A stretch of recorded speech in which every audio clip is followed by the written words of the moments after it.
नमस्कार मित्रों।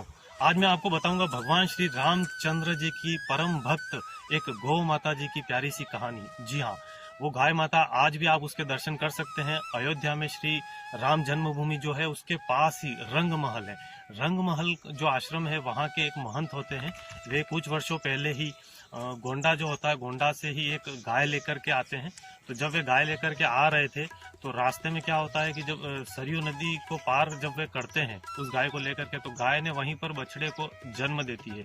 तो वहां पर बछड़े को जन्म देती है तो उस बछड़े का नाम सरयू रखा जाता है, क्योंकि सरयू नदी में उसका जन्म होता है। तो लाते हैं, फिर उस आश्रम के अंदर में जो गौशाला होती है वहां पर 1 साल तक तो गाय बंधी रहती है, जैसा कि आमतौर पर हम करते हैं हमारे घरों में। गायों के साथ में 1 साल तक वो वहीं पर उसको पूरा चारा वगैरह खाती है। उसके बाद में उसको छोड़ा जाता है।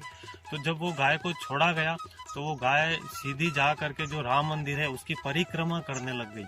और रोज उसका नियम बन गया कि 108 सुबह परिक्रमा करती है, 108 शाम को करती है।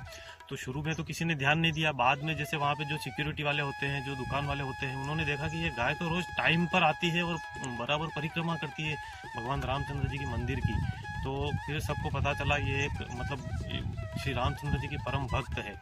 और दूसरा ये भी देखा गया है कि हर एकादशी को वो कुछ भी खाती नहीं है। उसको भले घास डाले या कोई रोटी भी खिलाएगा तो वो खाएगी नहीं। आज भी वह गाय रंग महल में आप उसके दर्शन कर सकते हैं। अभी क्या वहाँ पर मंदिर का पूरा निर्माण कार्य चल रहा है, इसलिए वो लोग गाय को खोलते नहीं। अगर गाय को खोलेंगे तो सीधा वो मंदिर में वहाँ पर जाएगी, तो इसीलिए उन्होंने गाय को बांध के ही रखा है। लेकिन उनके आश्रम में ही एक चबूतरा है जहाँ से भगवान रामचंद्र जी का मंदिर के दर्शन होते हैं।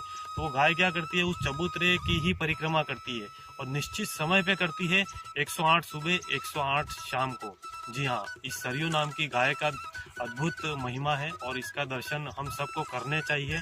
जय गौ माता, जय श्री राम।